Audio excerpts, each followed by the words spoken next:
Okay, moving on now. Result last night, of course, one match was decided. Tottenham Hotspur and Sunderland. Sunderland, well, they're just really going down. For Spurs, is a really huge win for Tim Sherwood, who, according to reports, will be sacked at the end of the season, or he might not even make it to the end of the season. But right now, they don't have a choice. They have just 5 games left the rest of the season. Yeah. And so they will just have to allow him to take charge. And after spending more than £100 million, they could not get a Champions League spot. Yeah, amazing. Well, incredible stuff. And according to sources, according to very reliable sources, Sherwood will be no more at the end of the season. So it's not really a surprise. Louis Van Gaal likely to take charge. Yeah, Can he work with Levy? Yeah, we'll talk about Van Gaal later. Talking about Sherwood, he's had a very bad few weeks now after I started very well.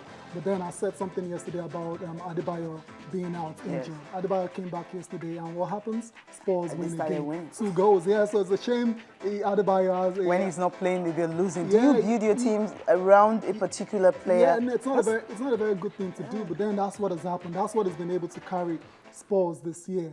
But unfortunately, injuries are part of the game as well. And when it happened, it affected the team greatly. Soldado was brought in for huge and big money. He hasn't done it so far in the Premier League. They'll click next season, yeah, hopefully. Hopefully they click next season. And Louis Van Gaal, like I said, is the favorite to replace him. And the Premier League will be very interesting if Van Gaal comes around next year. Okay, all right, moving on now, talking about the Champions League, of course. Tonight, Chelsea will be hosting Paris Saint-Germain, and the other game is between Borussia Dortmund and Real Madrid. Now, the home sides actually lost their away game, so coming back home, they're trying to see if they can overturn the fate. For Borussia Dortmund, is a tall order, but actually they have Roberto Lewandowski. He's back after his suspension. For Chelsea, Samuel Eto'o is a doubt for this particular game. And for PSG, Zlatan, of course, is out. So when you have your key players, Zlatan didn't score in the last one. And of course, we know Chelsea were without Eto'o. So the question now is, without Zlatan, Jose Mourinho has already said they can overturn this. Well, let's just listen to Mourinho. When we come back, of course, we'll talk more on this particular game because Jose Mourinho believes that his strikers can score more goals to defeat PSG. But he said they are not scoring. But if they can score more goals, of course, 2 goals, 3 goals, 3-4, they are in the semi-finals. Let's listen to Mourinho.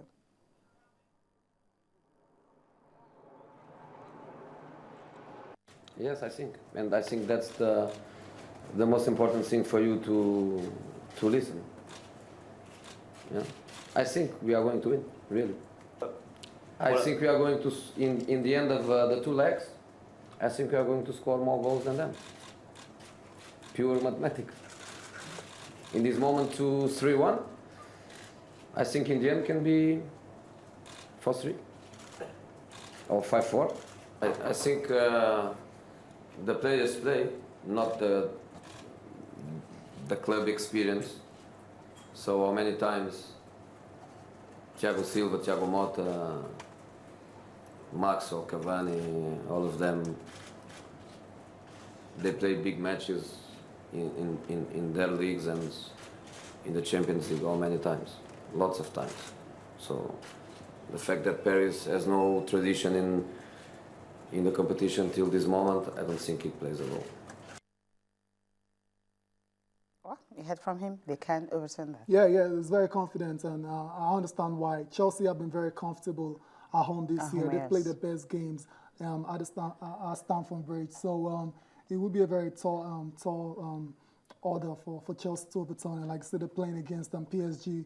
Few of the very good players as well, to Lavezzi, Pastore, we saw what he did when he came on, and there's Lucas Moura there as well. So Chelsea really, they need a perfect game to qualify today, and they will have to get the first goal as well, because when they get the first goal... It's easier for them not to come out and start attacking, because once they start that, PSG might just do a counter on that. Yeah, so when they get the first goal, it's going to bring the fans in more. It's going to bring the fans on. The fans will cheer louder, and they just go on from there. But it will be a very tough one, and And with Samuel Eto'o feels doubtful. He actually trained yesterday. After that hamstring injury, he trained alone. So that tells you it it's may not start. Maybe he might come in as a substitute. Yeah. What I'm thinking is he might not be fit enough to play 90 minutes. So Jose will have to make a calculated gamble on whether to start. Dembaba. I didn't say. No, I'm still talking on Eto'o. But whether to start Eto'o or bring him on later in the game. But then Chelsea strikers so far this year, Dembaba, Torres. They've not inspired much confidence. Well, sure, at all. Of course, sometimes do score. Shaw can get his goals from the right-hand side of the attack. But for you to have, I remember the last game actually, decided to play Shaw ahead of Fernando Torres. Yeah. I mean, you choosing to play a winger, so to speak, than you using your top man, natural number 9. Yeah, that's very damning on the strikers. Exactly, and that's very unlike Jose Mourinho. Yeah, but then when your strikers are not scoring enough goals, then what do? You have to try something. What you wanted to do was try things out. And in that first half against Pierre, this particular game, they were very comfortable at 1-1 in the first half. The second half changed. Everything changed. And that third goal was a beauty. And this was very unfortunate by David Luiz. It wasn't as if they were outplayed or anything like that. The result just didn't go their way. An own goal and that comical defending for the third goal. So Chelsea, they can do it, but they need a perfect game to actually make it happen. So maybe tonight is the night for Fernando Torres to actually come true. Hopefully, okay, we'll talk about Real Madrid, of course. Do they really need Cristiano Ronaldo? He's nursing a knee injury. Sometimes you can just let the man rest. Maybe he wants to make history anyway. Chasing Messi, I know that it's not been easy for him. But currently, he's the highest goal scorer this season in the Champions League. And maybe he wants to score more goals. But I think, is he really needed? Ronaldo wants to play all the games. We know Ronaldo wants to win and wants to play. He was rested at the weekend. Yeah, but I think he should rest more. And of course, they've scored 3 goals already. Yes. Okay, I remember last season they actually suffered, that Lewandowski kind of goals, and they wouldn't want to restart anymore. Exactly. Yeah, you can say 3-0 is very safe now, and they're through to the semi-finals. But then football is not over until the fat lady sings, and Lewandowski is back today.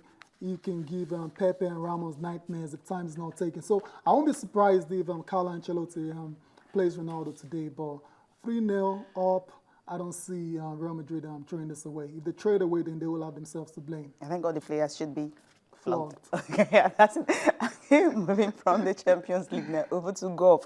Of course, the Masters, the biggest tournament in golf this year. Just yesterday, they started the training. All the golfers came for practice. But there was actually the weather didn't allow them to train. The heavy rain and thunderstorm, players had to leave, and of course even the fans, spectators that came to watch them practice had to go. And of course for this Masters, James Furyk is actually saying that the rookies might just have a chance. Looking at the fact that Australian Matt Jones, who won the Houston Open just at the weekend, he is favourite to actually, win this tournament. How possible is it for you to have, golfers, rookies, making their first appearance? Because Matt Jones actually earned an invitation when he won the Houston Open. Rory McIlroy, no one is talking about him. Tiger Woods, of course, is not playing, and everyone wanted Rory McIlroy to step up. But when you're tipping golfers like Matt Jones, J, I mean, it's simply, is it dent on the likes of Phil Mickelson and Rory McIlroy? No, it's not a dent. All these golfers you mentioned, they're very good players as well, so they're good in their own right, so they have a chance. But I was going to say no Tiger, no Augusta, but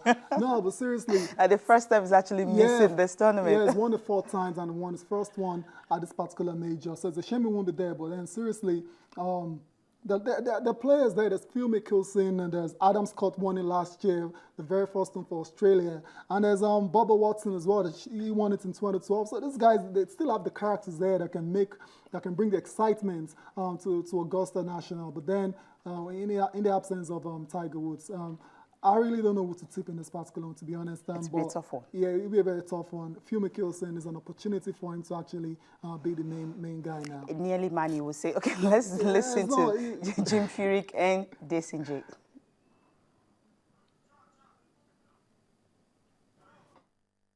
I think you get a couple years under your belt and you feel pretty good about it. But I also feel like as good as our young talent is now and as competitive in as many tournaments as they're winning, I wouldn't be surprised when someone comes here and wins for the first time. I always wanted to be the first Australian to win that. You know, obviously Scotty got there first, so I mean, I'm happy to be the second.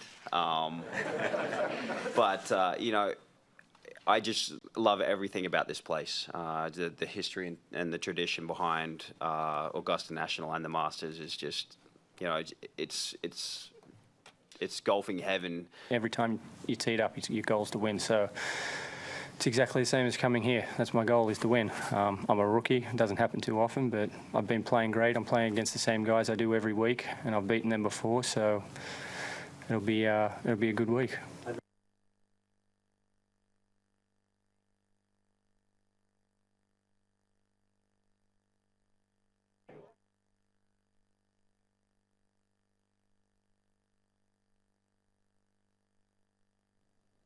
Okay, that's actually Jim Furyk and Jason Day talking about how prepared they are for this tournament and who will win it. But we'll leave you with pictures coming from Oscar Pistorius, where he actually wept. He said he's sleepless.